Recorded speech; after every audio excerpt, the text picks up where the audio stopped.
단어들 던져드립니다. 구원, 그리고 상급. 한번 생각해 보시기 바랍니다.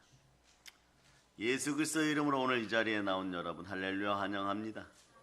사랑합니다. 하나님은 여러분과 늘 함께 하십니다.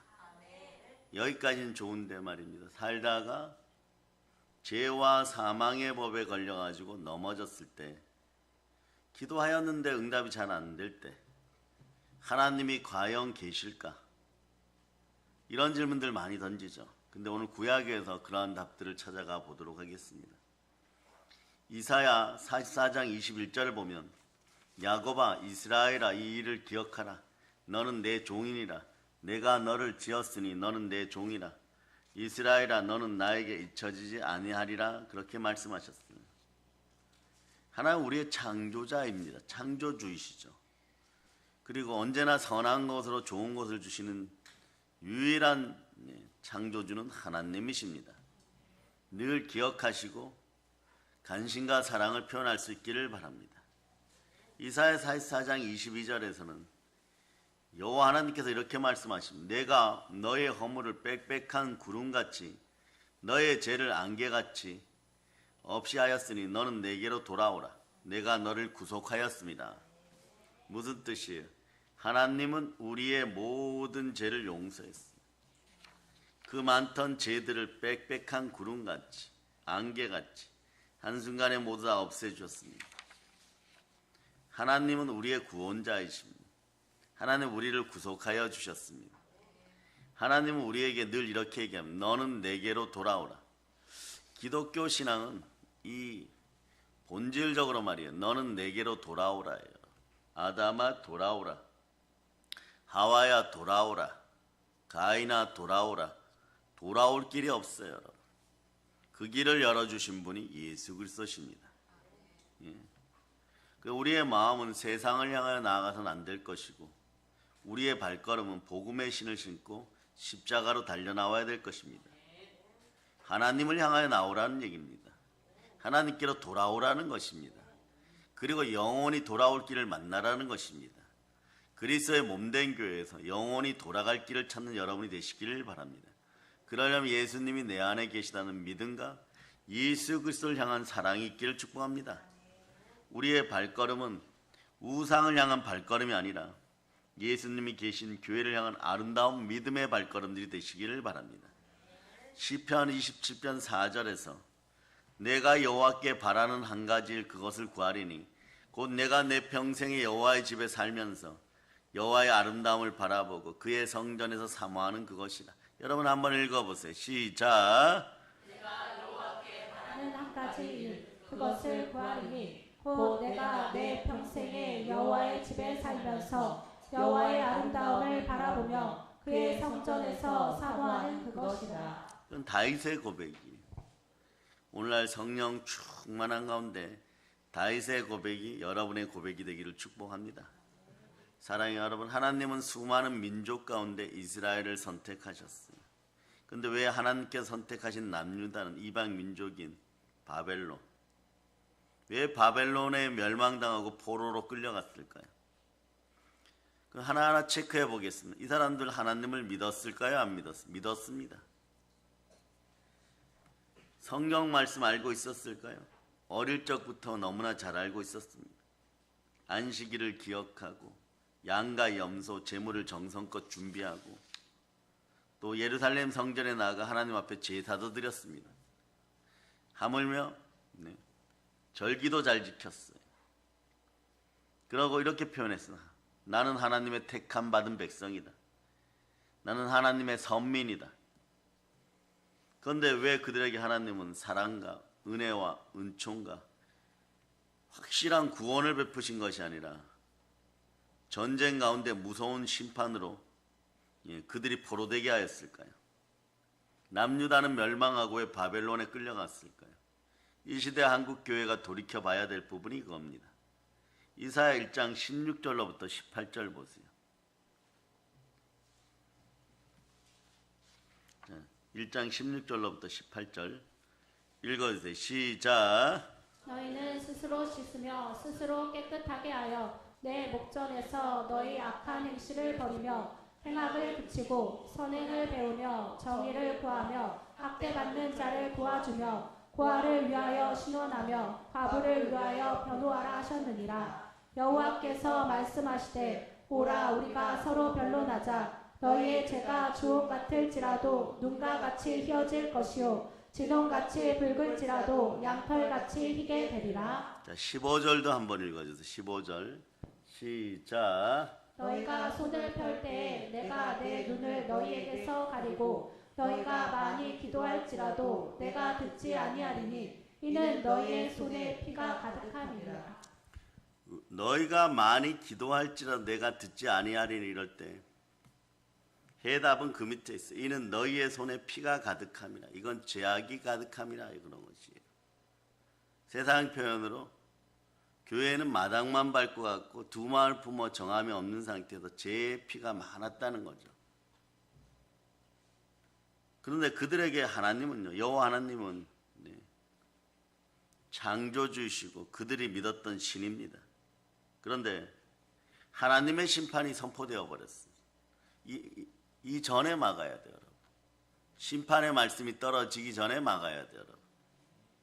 막을 때는 어떻게 막느냐? 막는 방법은 간단합니다. 이왕 부르짖어 회개하고 기도할 것 같은 복으로 향하기를 축복합니다. 기도했는데 기도 응답을 자꾸 못 받습니다. 이런 분들 오늘 다시 반복해드립니다. 요한 1서 3장 20절 21절 먼저 읽어주세요. 20절 21절 읽어주세요. 시작. 이는 우리 마음이 혹 우리를 책망할 일이 있어도 하나님은 우리 마음보다 크시고 모든 것을 아시기 때문이라. 사랑하는 자들아, 만일 우리 마음이 우리를 책망할 것이 없으며 하나님 앞에서 담대함을 얻고. 여러분들 손에 두 마음을 품어 정함이 없는 마음이 되고 손에 제약이 없을 때, 자, 요거 야고보서 4장 8절로 얼른 가셔야 돼요. 야고보서 4장 8절. 야고보서 4장 8절 읽어주세요. 시작. 하나님을 가까이 하라. 그리하면 너희를 가까이 하시리라. 죄인들아, 손을 깨끗이 하라. 두 마음을 품은 자들아, 마음을 성결하게 하라. 손에 피 묻힌다는 얘기하고 손을 깨끗이 하라는 얘기하고 다 똑같은 얘기예요. 사람이 죄를 지으려는 생각을 가지면 두 마음을 품어버리면 하나님은요, 요나처럼 한 번은 죄 짓게 하는 그 길에 서게 만들어버려요. 그래서 죄를 그때 딱 물어버려요. 그러면 마귀의 종된 자로 계속 죄를 짓게 됩니다. 그런데 하나님의 은혜가 없으면 물고기 뱃속에서 요나가 못 나왔겠죠. 나올 때 어떻게 합니까? 말씀 앞에 순종하고 감사와 서원을 갖는다고 맹세에 맹세를 하고 온전히 자기 모든 걸 내려놓고 순종하였을 때 이 토해져 나오는 것이에요. 우리들도 마찬가지예요. 담대한 마음이 되어서 마음에 거리끼는 것이 없을 때 요한일서 3장 22절 이 역사가 그때서야 비로소 일어나는 거예요. 읽어주세요. 시작. 무엇이든지 구하는 바를 그에게서 받나니 이는 우리가 그의 계명을 지키고 그 앞에서 기뻐하시는 것을 행함이라. 악은 모든 모양에도 버리고 한 호리도 남기지 마세요. 설마 모르겠지 뭐 이러면서 하나 정도 해놓고 또 나의 이익을 위해서는 거짓말을 적당히 해도 되겠지 이러고 해놓고 내가 잘 되겠지 기도 몇 번 해야지 이러지 말라는 것이. 씻어내세요. 보혈로 온전히 씻어내세요. 보시는 이가 하나님이십니다. 그래서 주홍 같고 진홍 같이 차라리 붉은 죄가 있을 때 철저하게 회개할 때 눈같이 양털같이 쉬게 되는 것이에요. 아멘 할렐루야. 요걸 그대로 기억하시기를 바랍니다. 이스라엘 사람들은 하나님을 믿는 믿음의 사람들이었어요. 그들은 하나님의 말씀에 근데 순종하지 않았습니다. 불순종하면 바로 어떻게 되느냐? 담대함을 잃어버려요. 담대함을 잃어버리다가 잘 들으세요. 말을 주작하거나 두 마음을 품어 정함이 없는 상태로 얘기하기 시작하면 돕기 위해 악독이 더해지는 현상이 벌어져요. 그래서 행복이 바로 사라집니다. 그래서 성경 말씀을 통하여서 여러분들은 말씀으로 오신 분이 예수 그리스도를 반드시 기억해야 돼요. 그 말씀의 소중함을 깨닫고 하나님 말씀을 잘한다는 내 지식을 자랑하는 것이 아니라 하나님 말씀대로 행하지 않았음을 회개하는 여러분이 되어야 될 것입니다. 이스라엘 백성들 보세요. 이 사람들은 거룩하신 하나님을 본받아서 거룩의 삶을 말씀과 기도로 진정으로 산 것이 아니라 날마다 온갖 죄를 범했습니다. 이유가 있죠. 이성적으로, 세상적으로 벌어야 먹고 산다는 거죠. 그리고 내 마음대로 살아보고 싶다는 거죠. 이들은 마음을 다하여 하나님을 사랑한 것이 아니라 돈의 시스템을 가져다 주는, 물질 시스템을 가져다 준다고 거짓으로 알려졌던 바알과 아세라 우상을 섬긴 거예요. 그럼 우상을 섬기면 어떻게 된다 그랬어요? 죄가 신이 된다 그랬죠. 그래서 담대함을 자꾸 잃어버리는 것이, 담대함을 잃어버려 꺼리끼는 것이 많아지니까 그때 사람 앞에서 도둑질하고 사기치고 악을 써도 살인하여도 야고보서는 얻지 못한다고 합니다. 그래서 야고보서는 이거에 대한 답을 줘요. 그럼 어떻게 해야 됩니까? 이렇게 되죠. 한국 교회에서 지금 이 어떻게 해야 되냐는 질문들을 많이 던져요. 그러면 이제부터 구원과 상급이라는 것을 앞에 놓고 현실적인 복 상급은 어떻게 들어오는지를 야고보서를 통해서 보면 됩니다. 2장 17절. 2장 17절. 자, 여러분 읽어주세요. 시작. 이와 같이 행함이 없는 믿음은 그 자체가 죽은 것이라. 그러면서 20절도 읽어주세요. 20절 보세요. 읽어주세요. 시작. 헛다른 사람아, 행함이 없는 믿음이 헛된 것인 줄을 알고자 하느냐. 그렇습니다. 행함이 없는 믿음은 헛것이에요. 그 자체가 죽은 것이에요. 죽은 상태에서 돈 벌어야 되겠다고 자꾸 나오니까 복을 주시는 복의 근원은 하나님이신데 하나님 앞에 죽은 자는, 마음이 죽은 자는 영이 죽은 자예요.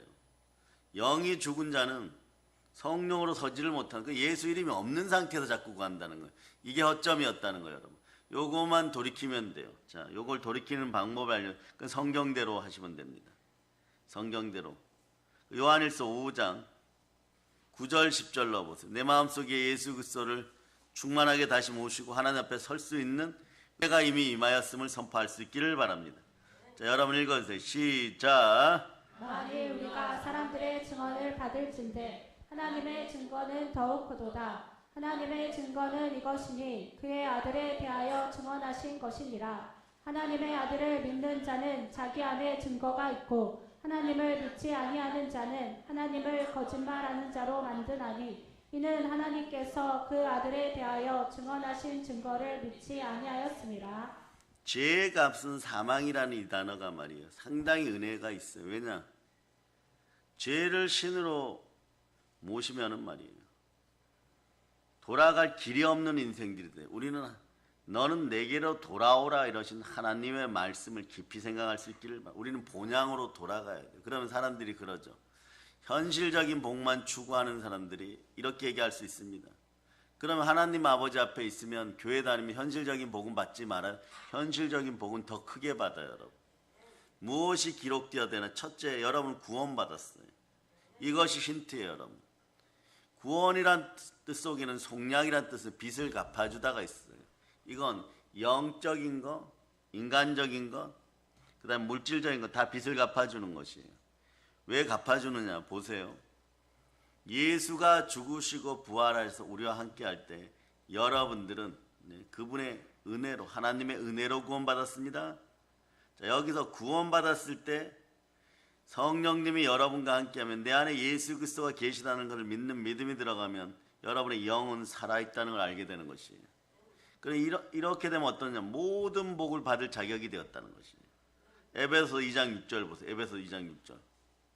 에베소 2장 6절. 자, 읽어주세요. 시작. 또 함께 일으키사 그리스도 예수 안에서 함께 하늘에 앉히시니 여러분의 영은 부흥되고 부활되었어요. 여러분의 영은 이미 부활에 참여하고자 준비합니다. 그러니까 여러분들은 모든 복을 다 받을 수 있는 하나님의 자녀들인 것이에요.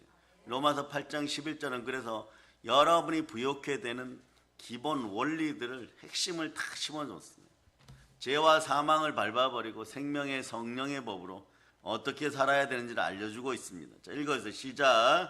예수를 죽은 자 가운데서 살리신 이의 영이 너희 안에 거하시며 그리스도 예수를 죽은 자 가운데서 살리신 이가 너희 안에 거하시는 그의 영으로 말미암아 너희 죽을 몸도 살리시리라. 육신 가운데는 물질도 들어가 있어요. 그러니까 성령 충만하여 부활의 믿음이 함께하면 말이에요.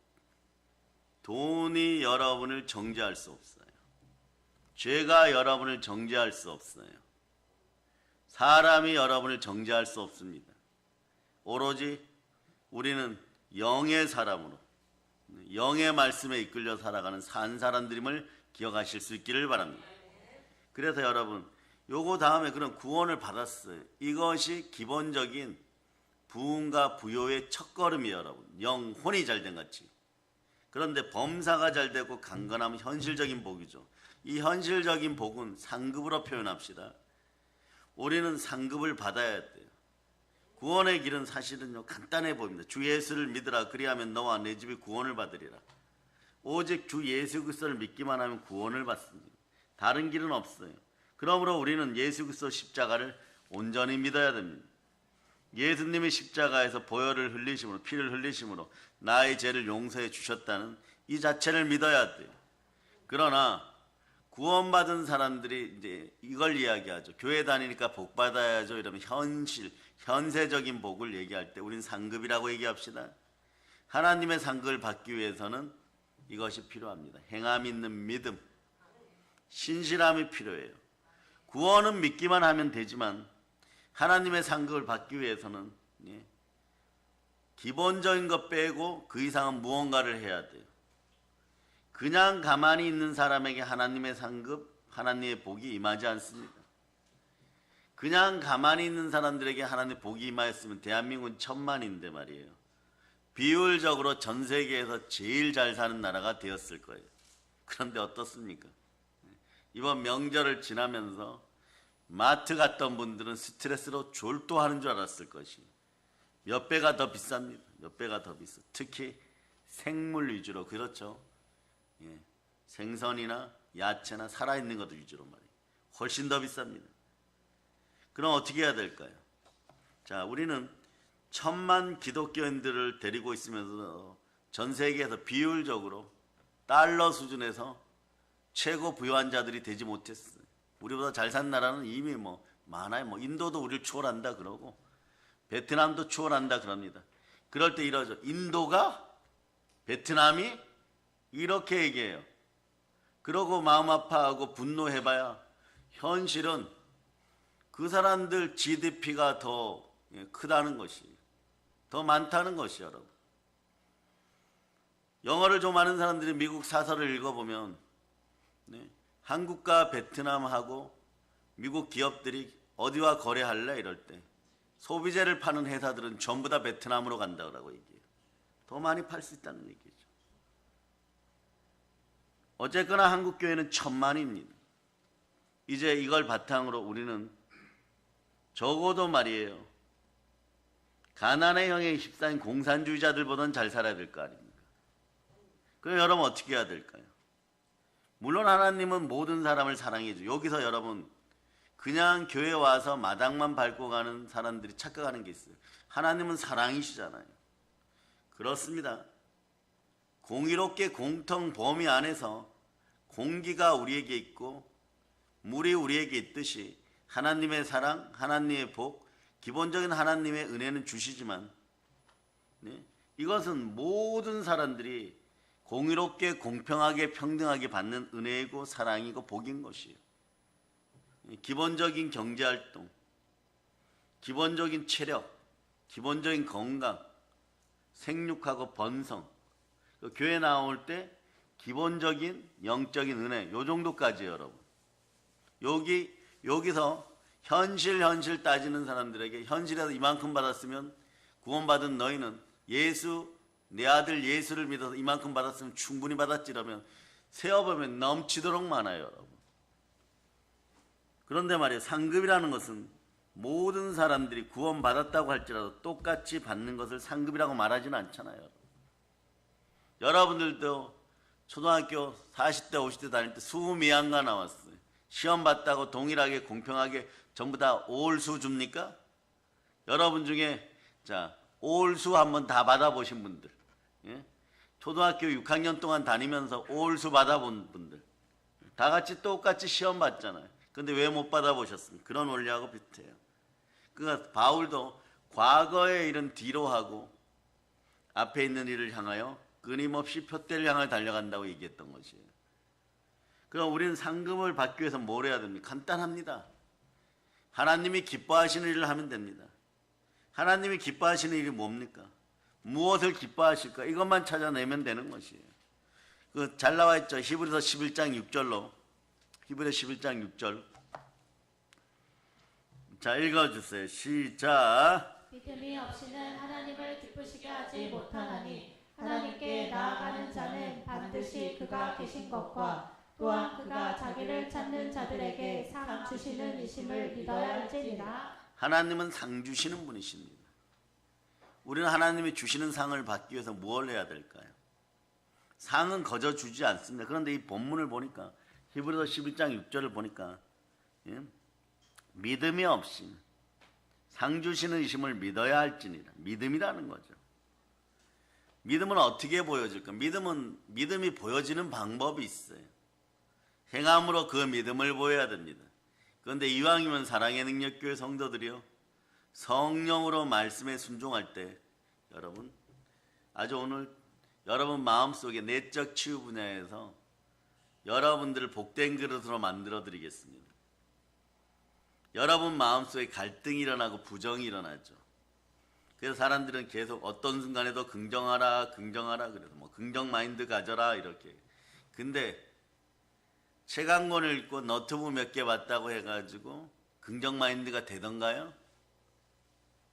자막 앞에 나오는 큰 글씨 몇 번 보고 나서 저렇게 하면 정말 긍정 마인드가 될 것 같다고 얘기하는데, 그런데 긍정 마인드가 몇 번이나 나옵니까? 안 되죠. 이걸 해결하는 데 있어서는요, 반드시 성삼위의 복이 임해야 돼요. 첫째, 보혈로 구원받았다는 믿음이 있어야 돼요. 예수의 피로 나는 구원받았습니다. 이것이 나 한번 외쳐보세요. 예수의 피로 나는 구원받았습니다. 자, 요건 기본 전제예요. 구원받았으니까. 그런 다음에 어떻게 하느냐? 히브리서 4장 12절만 먼저 보세요. 4장 12절. 자, 이제 부정이 긍정으로 바뀝니다.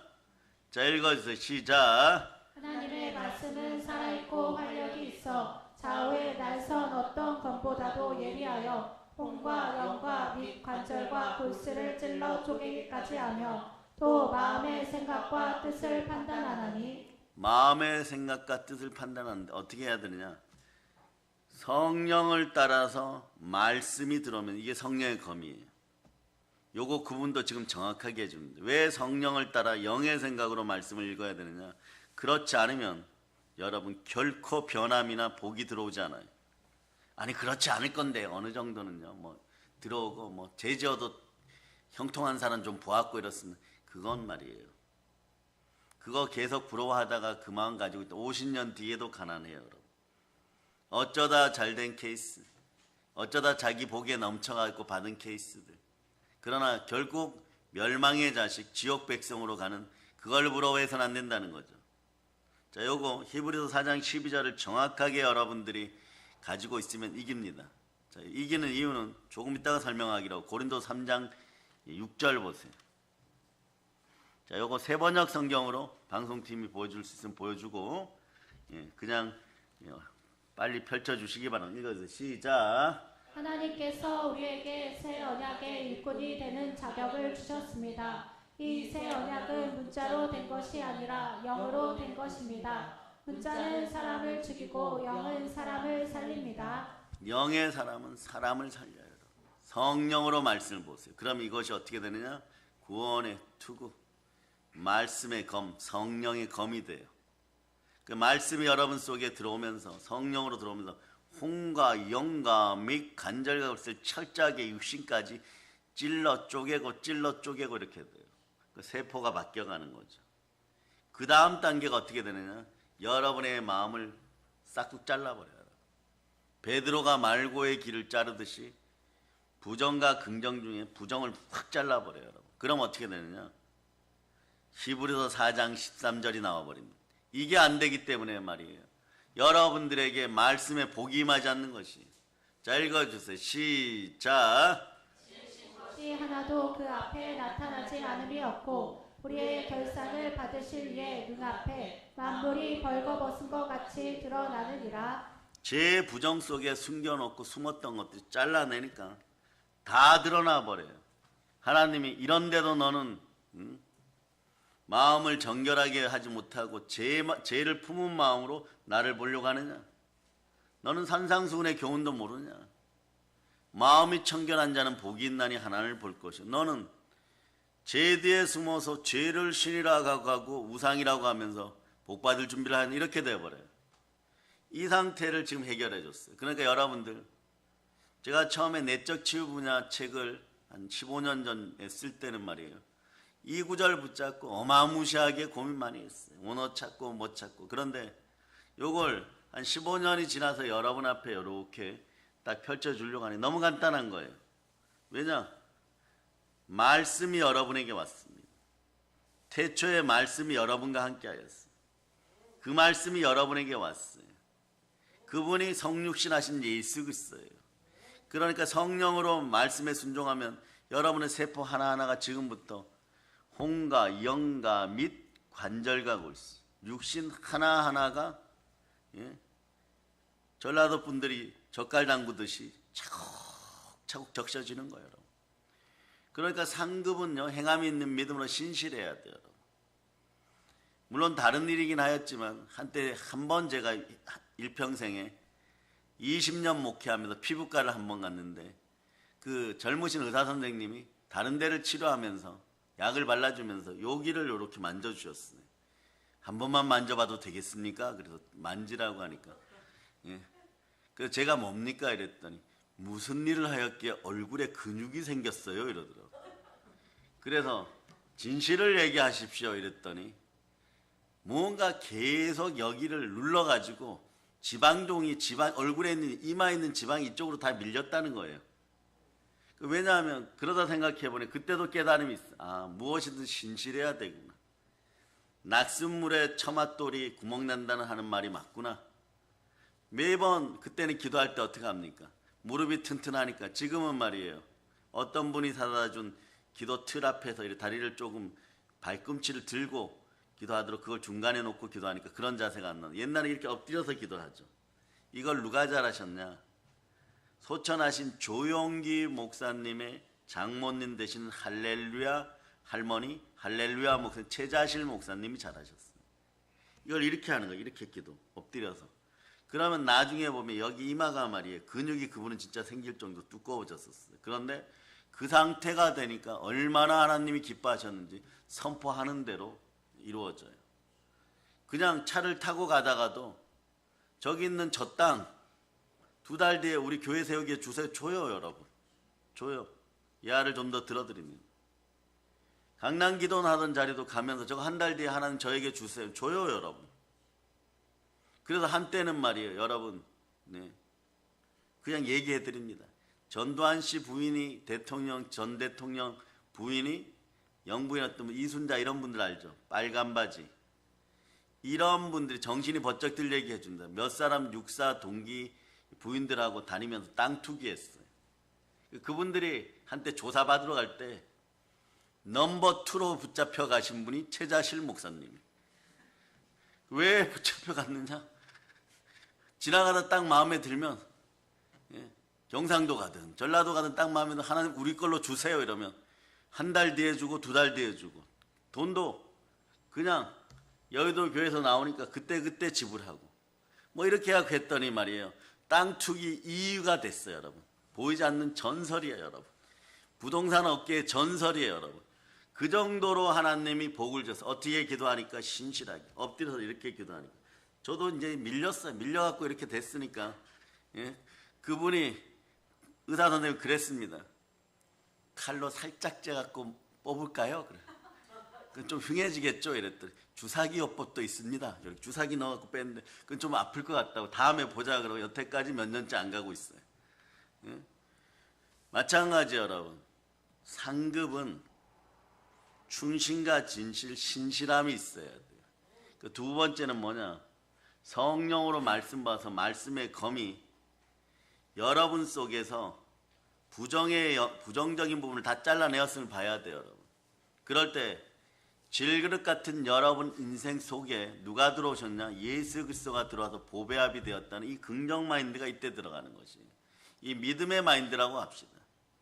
믿음의 마인드, 믿음의 마음은요. 내 속에 누가 계신지를 봐야 되는데 여러분 속에 부정적인 것이 가려져 있었단 말입니다. 이걸 잘라내는 방법이 다시 히브리서 4장 12절을 보세요. 이제 이러고 쳐다보면 여러분 보여요, 여러분. 여러분 보입니다. 한번 읽어보세요. 시작. 하나님의 말씀은 살아있고 활력이 있어 좌우에 낯선 어떤 검보다도 예리하여 뽕과 영과 및 관절과 골수를 찔러 쪼개기까지 하며 또 마음의 생각과 뜻을 판단하나니. 예. 여기까지 찔러 쪼개어지고 잘라내버리면요. 여러분 긍정 마인드가 생겨요. 그 여러분 마음속에 보혈을 뿌리고 성령의 검이요 내 속에 부정한 것들을 다 잘라주세요. 이런 기도도 제가 가르쳐 드리는 이유는 얼른 적어놓고 하란 얘기예요. 여러분. 예수님 이름으로 기도할 때 그래서 하다 보면 막 마음이 불편하고 악독이 올라오고 막 벽돌 같은 것이 올라오고 막 죽으려고 발버둥치고 그리고 꾸역꾸역 그래도 기도하다 보면 말이에요. 금방 또 사라져요. 여러분. 한 1, 2주 지나면 사라집니다. 그 다음에 얼마나 복이 되었어요. 여러분이 평생 해결하지 못했던 부정 마인드가 해결돼요. 다른 방법 갖고는 안 돼요. 다른 방법 갖고는 안 돼요. 별의별 짓을 다 해도 안 돼요. 여러분. 그래서 내적 치유 분야에서 이러죠. 마음속에 부정적인 그림이 올라오면 마음속에 가위를 가지고 싹둑 잘라라 뭐 이렇게 교회에서 가르치는데 성령의 가위는 없어요. 여러분. 성령의 검으로 잘라내는 여러분 될 수 있기를 바랍니다. 그러면 여러분 어떻게 말씀에 순종해야 되는 것이에요. 가끔 세상 사람들로부터 믿는 사람들이 욕먹는 경우가 많이 있어요. 요즘은 많아요. 여러분. 대놓고 욕을 합니다. 그런데 과거에는 욕할 때 좀 조심합니다. 왜냐하면 믿는 사람 잘못 욕했다가 하나님한테 벼락 맞아서 죽을까 봐 욕을 잘 안 했어요. 우리에게도 그런 시절이 있었어요. 그런데 그때 교회 다닌 사람들이 믿음이 없었을까요? 아니에요. 행함 때문이에요.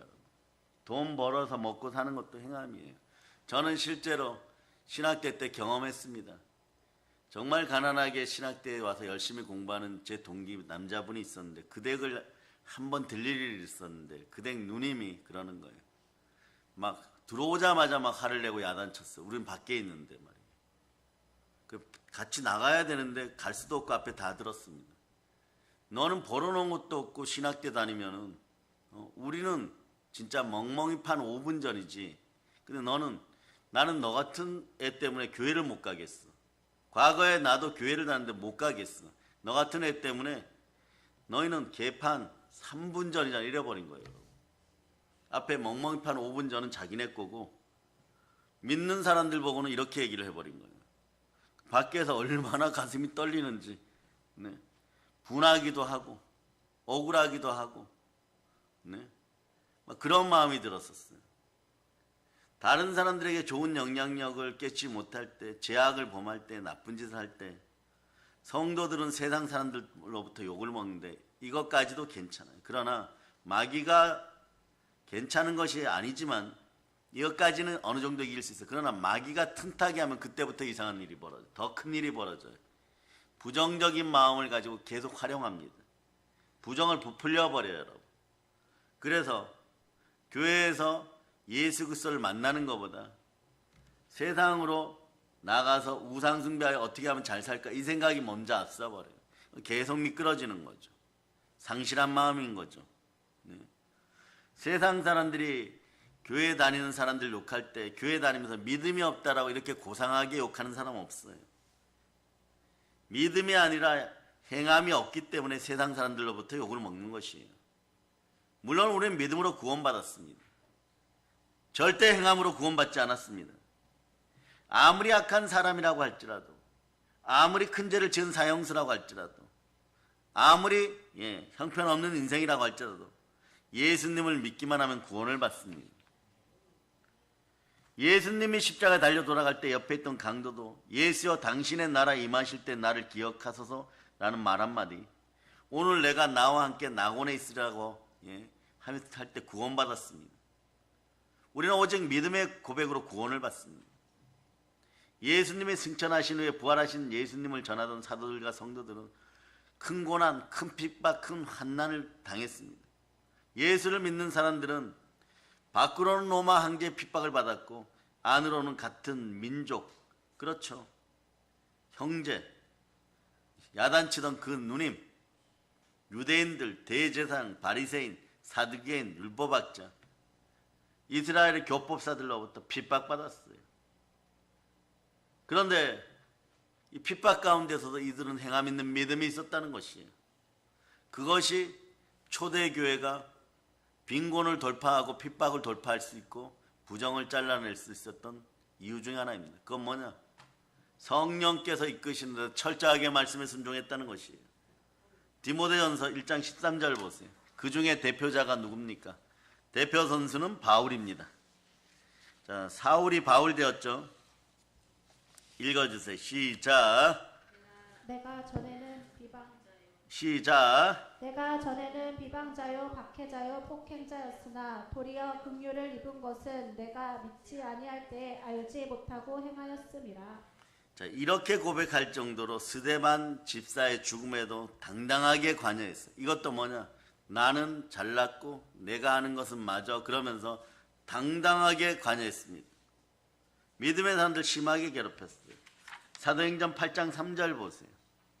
자, 사도행전 8장 3절.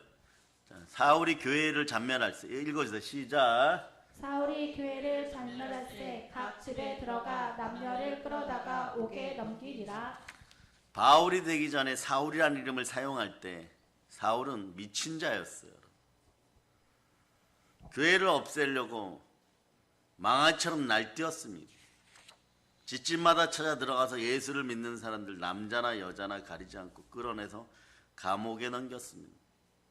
유대주의자였어요. 이 주의와 사상이 무서운 게 그거예요, 여러분. 과거에 모택동 앞에 12살에서부터 16살까지 중학생들, 홍위병들, 자기 부모까지 창으로 찔러 죽이고 총으로 쏘고 선생님이나 교회 식구들 전부 다 몰살하고 이러면서도 자기들은 잘한다라고 눈알이 반들반들하게 악마의 기운으로 빛났던 자들, 이 자들이 홍위병이에요. 이 시절에 어떤 일이 있느냐? 모든 것이 평등하다고 해서 이 모택동이한테다가 건의해서 언어에서 존경의 언어를 없애자 그랬어요. 존경의 언어. 어르신 식사하셨습니까? 진지 드셨어? 이런 단어를 다 없애자 그랬어요. 그 여러분 한번 생각해 보세요. 할아버지 할머니 식사하셨습니다를 평등하게 반말로 해보세요. 속으로 하시기 바랍니다. 바로 여기에요, 여러분. 그 여러분들이 중국이나 중국 드라마나 아니면 중국 여행하거나 중국 근처 중국인들 만나면 부부 사이에 신혼여행 왔는데도 무슨 대화를 할 때 어마무시하게 폭행적으로 싸우는 언어들이 막 나오는 것 같아요. 옆에서 들어보면. 저분들이 정말 사랑해서 결혼했을까? 물어보면 사랑해서 결혼했대요. 왜 그럴까요? 이게 인간이 범하는 오류예요. 사상과 주의에 빠진 우상잡류가 되어버려요. 모든 걸 평등하다고 했다가 언어 자체가 어떻게 바뀌어버리느냐? 존경어가 사라지니까 전부 반말이 되어버리는 거예요. 그래서 여러분 다시 한번 깨달으세요.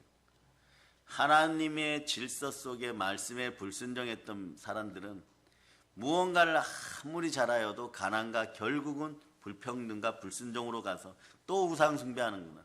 또 다른 우상이 우상을 낳고 또 다른 우상이 우상을 낳고 그런 거예요. 모택동 일가가 숙청되고 나니까 그 다음 정권 잡은 사람들, 그 다음 사람들한테 또 밀려서 숙청당하고 또 지금 현재 정권 시진핑 정권도 또 물러나면 또 숙청당하게 될 거죠. 그런 거죠, 여러분. 그러니까 여러분 어떻게 해야 됩니까? 하나님이 있는 나라를 만들어야 돼요. 하나님이 다스리는 나라. 북한 땅도 마찬가지인 것이에요, 여러분. 그러니까 사울 때 보세요. 예수님의 제자를 위협하며 살기를 띠고 있었어요. 자, 이때 사울에게 어떤 기자가 가서 이렇게 얘기합니다. 이렇게 칼 들고 기독교인들을 잡아 죽여도 되겠습니까? 그럴 때 사울은 이렇게 얘기해요. 당연하죠.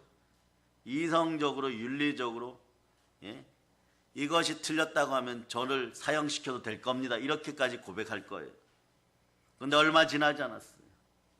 대제사장에 가서 다메섹에 있는 여러 회당으로 보내는 편지를 써달라고 하였고, 예수를 믿는 사람은 남자나 여자나 가리지 않고 닥치는 대로 묶어다가 때리고 예루살렘을 끌고 오려고 했습니다. 사울이 길을 가다가 다메섹 가까이 이뤘을 때 갑자기 하늘에서 환한 빛이 그들을 둘러 비쳤고, 그는 땅에 엎드러졌고, 사울아 사울아 너가 어찌하여 나를 박해하느냐, 하늘의 음성을 들었습니다. 그런데 그가 주여 누구십니까? 나는 너가 박해하는 예수다. 너는 일어나서 성 안으로 들어가라. 너가 해야 할 일을 일러줄 사람이 있을 것이다. 하늘에서 음성이 들렸습니다. 이 놀라운 사건을 계기로 사울이 변했어요. 하나님의 택한 그릇이 되었습니다.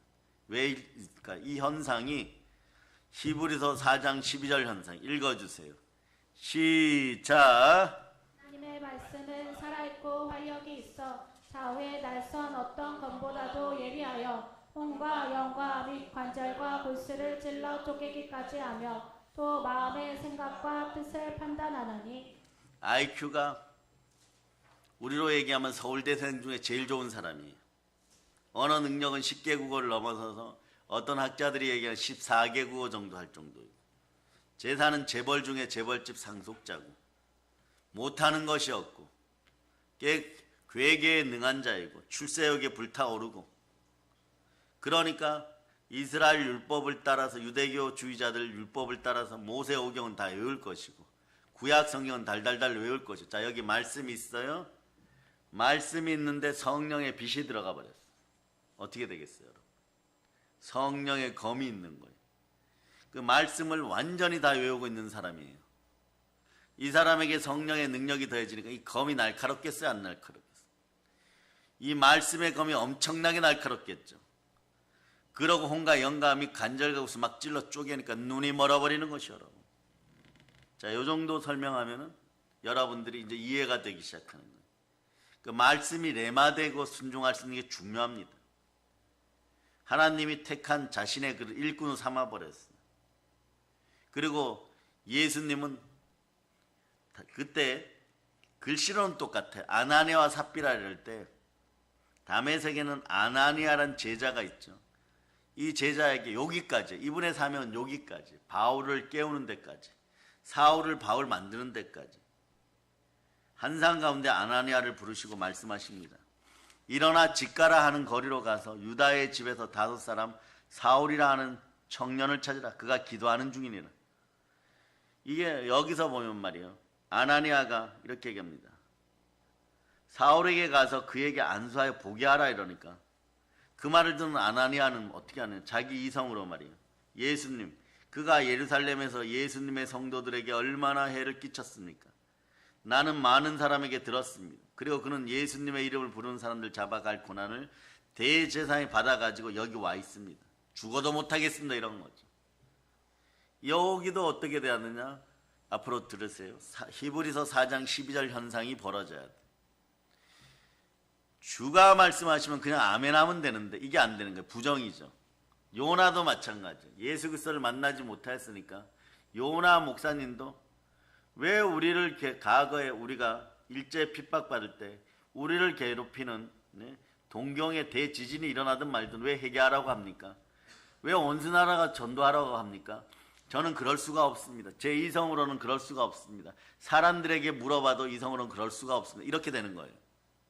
사람에게 물어보는 것이 아니라 여러분이 들은 오늘날까지, 자 10년 이상 예배드린 분들 두 손 들고 복받음을 믿고 아멘 하시기 바랍니다. 여러분이 이 들은 말씀들이 복이 되어서 돌아오려고 그러면요, 보혈로 첫째 구원받았으니 믿어지고 이 믿음 가운데 성령의 불이 임해야 돼요. 그럴 때 여러분이 들었던 말씀이 검이 되어서 여러분이 잘 때도 찔러버려요. 당뇨병이 그때도 막 나가버려요. 여러분. 동맥경화 그때도 치유되는 거예요. 여러분. 허리 아프고 눈이 아프고 기가 아프고 가난해서 마음이 아프고 인권적인 문제가 있고 인간관계에 문제가 있을 때 그때 가서 막 해결하는 것이에요. 그 사람들이 그러죠. 말씀 붙잡고 울면서 기도하였더니 다음날 아침에 그 문제가 해결되어 있더라. 네? 그런 일이 발생하는 거예요. 자, 다시 알려드립니다. 여러분들이 듣고 레마된 말씀이 적지 않아요. 그러나 이 말씀이 역사하기 위해서는 반드시 성령이 임해야 됩니다. 그러니까 여기까지 설명을 해드리면 여러분들은 금과 옥조로 삼고 끊임없이 말씀을 되풀이하고 히브리서 4장 12절 13절에 단장에 암송하는 여러분이 되어야 되는 것이에요. 이것이 행함 있는 믿음인 것이 여러분. 사울이 예루살렘에서 주의 성도들에게 적지 않은 해를 끼쳤다고 하는 것과 다메섹에 오는 것, 예수님의 이름을 부르는 모든 사람은 결박한 고난을 대제사장들이 받아가지고 오고 있다는 것, 이미 모든 사람이 듣고 알고 있었어요. 사랑하는 여러분, 우리가 생각할 때 사울은 아주 나쁜 사람이에요. 여러분. 사람 입장에서 보면 예수님을 믿는 사람들 핍박하고 교회에 큰 해를 끼쳤던 아주 나쁜 인간이에요. 여러분. 어쩌면 이런 사람은 예수님을 믿으면 안 됩니다. 교회 근처도 못 오게 해야 됩니다. 그런데 그리스도 예수님은 생각이 달랐어요. 사도행전 9장 15절로 한번 보시기 바랍니다. 사도행전 9장 15절. 자, 여러분 읽어주세요. 시작. 가라, 이 사람은 내 이름을 이방인과 임금들과 이스라엘 자손들에게 전하기 위하여 택한 나의 그릇이라. 아멘, 할렐루야. 하나님이 선택하는 데는 그만한 이유가 있습니다. 사울이 바울이 되었습니다. 하나님의 생각은 우리의 생각과 다릅니다. 하나님은 사울을 구원하여 이름 바꿔주시고 일꾼 삼아 주셨습니다. 바울은 하나님의 큰 일꾼이 되었어요. 바울은 이방인의 사도가 되었습니다. 사울에게서 그가 구원받을 만한 조건은 절대 찰 수가 없었어요. 그러나 좋으신 하나님은 그를 선택했고 성령으로 기름 부었어요. 이것이 말이에요. 얼마나 감동이 되는지 여러분도 한번 생각해 보세요. 사람 입장에서 돌로 쳐 죽여도 마땅한 인생에게 성령으로 기름 부었다는 것은요, 여러분 잘 들으세요. 신분이 바뀌어버렸어요. 마귀의 종된 신분에서 하나님의 아들이 되었다는 거예요. 이걸 보증하시는 이가 성령님이라는 거예요. 복음을 들었을 때. 그래서 급하게 설명합니다. 어머니 마리아가 누가복음 1장 45절 펼치시면 보세요. 이 복을 받은 이유는요, 자기 자아가 드러날 시간도 없어요. 펄펄 살아있다고 드러날 시간도 없어요. 하나님이 보낸 가브리엘 천사장이 앞에 서니까 이성이고 뭐고 욕심이고 뭐고 다 마비되어서 다 깨어져 버린 거예요. 여러분. 완전 가루가 되었어요. 읽어주세요. 시작. 주께서 하신 말씀이 반드시 이루어지리라고 믿은 그 여자에게 복이 있도다. 그럼 바울에게는 어떤 현상이 벌어졌을까요? 로마서 8장 14절 현상이 벌어졌어요. 보세요. 신분이 하나님의 아들로 바뀌어버렸어요. 성령이 부어지는 순간에. 읽어주세요. 시작. 무릇 하나님의 영으로 인도함을 받는 사람은 곧 하나님의 아들이라. 하나님의 아들 되어버렸어요. 아바 아버지라 불렀어요. 8장 15절 읽었어요. 이거 여러분 빨리 알으셔요. 성령을 그래서 받는다 안 받는다 이것이 아니라 충만한 복속으로 들어가려면 반드시 성령 하나님 함께 하셔야 돼요. 읽어주세요. 시작. 너희는 다시 무서워하는 종의 영을 받지 아니하고 양자의 영을 받았으므로 우리가 아빠 아버지라고 부르짖느니라. 세상을 무서워하는 것이 아니라 하나님을 경외하니 재물과 영광과 생명이 함께하고 영혼이 잘되고 범사가 잘되고 강건한 거예요. 그러나 이 은혜가 임하다 보니까 성령 충만하다 보니까 세상에서 있었던 나는 절대 바뀌지 않지만 하나님이 택하시고 부려서 성령을 부으니까 1초 만에 바뀌어버린 거예요. 여러분 1초 만에 바뀐 사람들이에요. 어떻게 해요? 예수 그리스도와 함께 하나님 보좌 우편에 앉혀서 고향으로 본향으로 돌아간 사람들이었다는 거예요. 이것이 복음입니다. 고린도서 15장 10절로 보세요. 고린도서 15장 10절. 자, 읽어주세요. 시작. 된 것은 하나님의 은혜로 된 것이니 내게 주신 그의 은혜가 헛되지 아니하며 내가 모든 사도보다 더 많이 수고하였으나 내가 한 것이 아니요 오직 나와 함께 하신 하나님의 은혜로라. 아멘 할렐루야. 바울에게는 말이에요.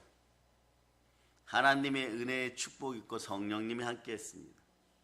그런데 죄가 깊은 곳에 은혜가 깊다고 사람들을 볼 때마다 움직이지 않고는 멈출 수가 없는 거예요. 그리고 성령의 검이 얼마나 날카로운지, 성령의 검이 이렇게 만들어진다 그랬죠. 레마된 말씀 위에 성령의 기름을 확 부어버리니까 그때부터 누구부터 찌른다고요? 나부터 찔러요. 성령의 검. 혼과 영과 및 간적의 것을 막 찔러버려요. 가만히 있을 수가 없는 거예요. 부득불 내가 복음을 전하지 않으면 내게 화가 미치도록 막 이러면서 뛰쳐나가는 거예요. 네? 그래서 사도행전 20장 24절로 읽고 말씀 정리합니다. 예.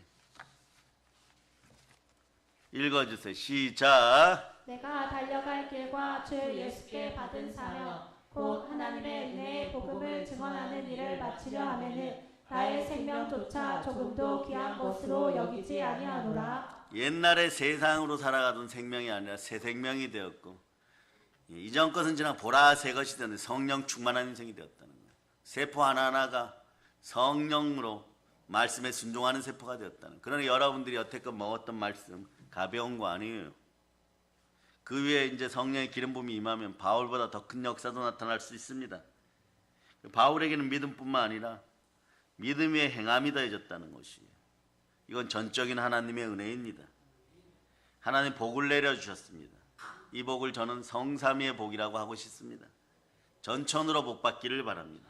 말씀 앞에 올인하고 성령으로 순종하여 여러분 인생이 바뀌기를 바랍니다. 북녘 땅에도 이 아름다운 복음을 전합시다.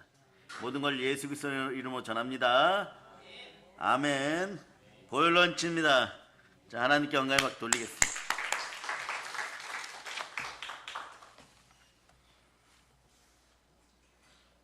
자, 하나님 감사합니다. 은혜 가운데 우리가 이 자리에 있을 수 있도록 허락하여 주 영혼 중에 기름 부어줘서 오직 우리가 우리 된 것은 하나님의 은혜이고 모든 것이 은혜임을 고백합니다.